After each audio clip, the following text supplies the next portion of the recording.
सारे लोग मेरे ऊपर आके पड़ गए, मुझे लातों से गुस्सों से मुझे मारा इन लोगों ने। और ये मेरे पास जो डायरी का एक पार्ट था वो मेरे से छीन के ले गए। और इन्होंने मुझे जिस तरीके से घसीट के, और विधानसभा में मार्शल नहीं आए थे, इन कांग्रेस के मंत्रियों ने मुझे घसीट के बाहर निकाला।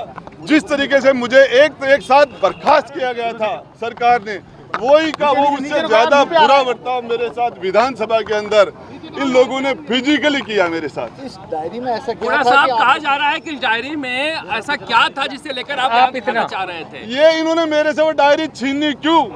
उसमें कुछ नहीं था, तो इन्होंने मेरे से वो डायरी छीन के, मुझे पटक के, मुझे ठोक के, लातू गुस्से से मेरे से वो डायरी छीन के क्यों ले गए? लेकिन इनको पता नहीं उसका पार्ट अभी और बचा हुआ है। तो पार्ट का कुछ तो खुलासा कीजिए। करूंगा अभी कोई एक मुद्दा जिसको लगता हो अभी 50-40 लात गुस्से खा के आया हूँ, तो आदमी तो हूँ, आखिर में इंसान हूँ। एक आदमी पर 50 लोग पड़ेंगे। राजेंद्र जी, आपको जो बर्खास्त किया उसके पीछे भी लाल डायरी है? मेरे साथ जो कांग्रेस सरकार के अंदर मुख्यमंत्री जी ने जो मुझे बर्खास्त करके जो अनैतिक काम किया, मुझे मेरे से इस्तीफा मांग लेते, मैं रिजाइन दे देता। अरे मुझे सुनाई का मौका नहीं दिया, बड़े से बड़े मुलजिम को भी सुनाई का मौका दिया था। सारी बातें ठीक है गुड़ा जी, आप ये बताइए कि पूरा देश जानना चाह रहा है, विधानसभा में हंगामा कर रहे थे, तो लाल डायरी में आखिर है क्या? बताते क्यों नहीं आप? देखिए, लाल डायरी का पार्ट 1 उनके पास गया, जो उसमें क्या था? पार्ट 1 पार्ट 2 कुछ तो बताइए। उसके पार्ट 2 उसके अंदर पैसे का लेन देन है। कौन से चुनाव, किस तरीके का, राज्यसभा के चुनाव में किसको कितने पैसे दिए, इसके अंदर सरकार बचाने के लिए किस किस को कितने पैसे दिए, किसको कितने पैसे अभी तक आप चुप क्यों थे? करोड़ों के अंदर दिए थे। नाम लूंगा तो मैं आपको बता दूं, आपको पता है हेलीकॉप्टर खाली कैसे चले गए थे बीजेपी के? कौन सी जादूगरी थी? कौन सा हरिश्चंद्र था ये मुख्यमंत्री? इन्होंने हेलीकॉप्टर पैसे से गए थे, वो रिकॉर्ड है। राजेंद्र जी, बीजेपी के विधायकों को दिया था, आप कहना है कि बीजेपी के विधायकों को दिया था? सारे राज्यसभा के चुनाव में निर्दलियों को भी पैसे दिए थे। आप तक ऑफर आया? मेरे पास भी राजेंद्र गुड्डा ने कभी नहीं बिका। मेरे पास ऑफर क्या था?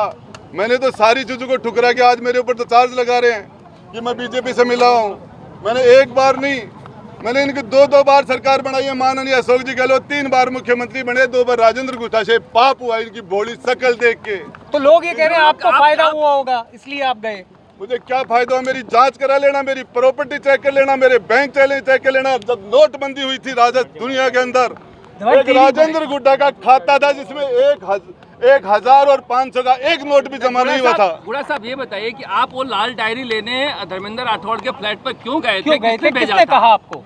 राजस्थान के लोकप्रिय मुख्यमंत्री अशोक गहलोत जी ने भेजा था। क्या कहा था कि ये डायरी यदि नहीं निकल पाई तो बहुत समस्या हो जाएंगे, अपना सारा खेल बिगड़ जाएगा, किसी भी कॉस्ट पे, किसी भी कीमत पर गुड्डा तू ये काम कर सकता है। मैंने ये काम कर दिया। कैसे किया?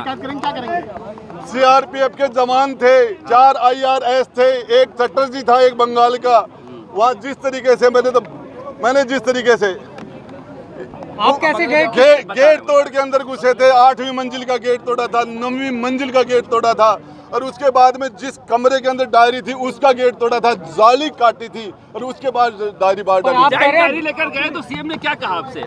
मुख्यमंत्री जी ने कहा तेरे को तो हॉलीवुड में होना चाहिए, तूने तो सर्जिकल स्ट्राइक कर दी। डायरी नहीं मांगी आपसे? अच्छा, ये बताइए गुड़ा जी, आपके खिलाफ ईडी ने मुकदमा क्यों नहीं दर्ज किया? अगर आप नहीं, मैं तो ईडी मुकदमा करे, इनकम टैक्स करे, इन्होंने भी मेरे अपहरण का कर रखा है। जिसने भी कर रखा, मैं तो तैयार हूं। लाल डायरी आपने ही तैयार की थी या कोई और भी था? बनाई किसने थी ये लाल डायरी?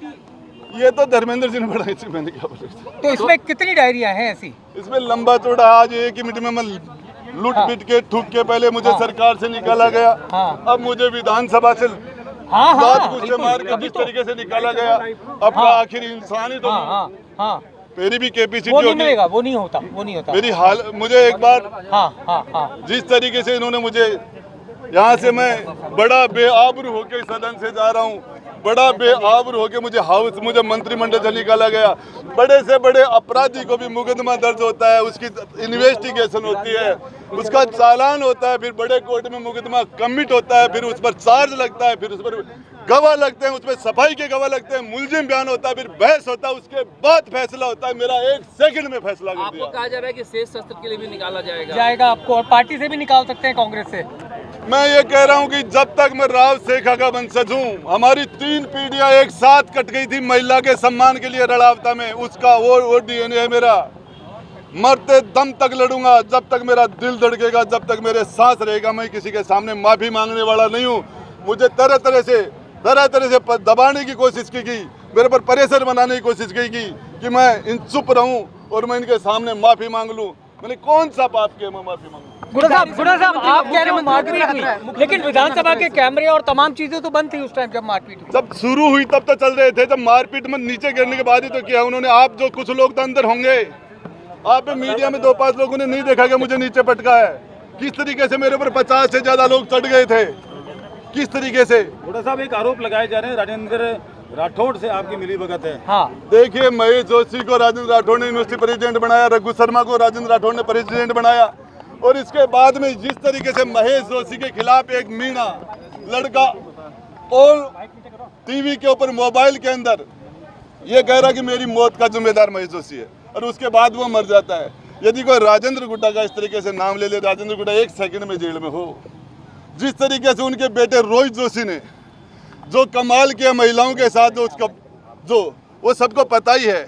सरकार का प्रोटेक्शन है, इसलिए हर गुनाह माफ है। मैं तो हर अपराधी की एक गुजारिश होती कि हमें अगले जन्म में हे भगवान महेश जोशी बनाए। हर एग्जाम देने वाले की एक ख्वाहिश होती है कि महेश गोविंद डोटासरा के घर में रिश्तेदार बनाए, नहीं उनके घर में जन्म दे।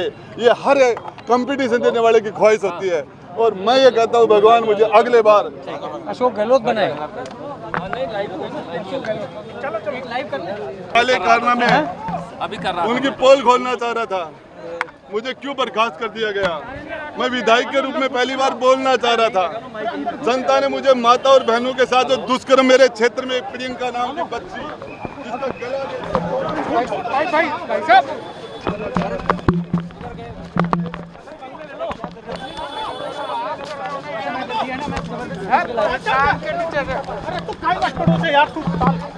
जिसका लगा फटाफट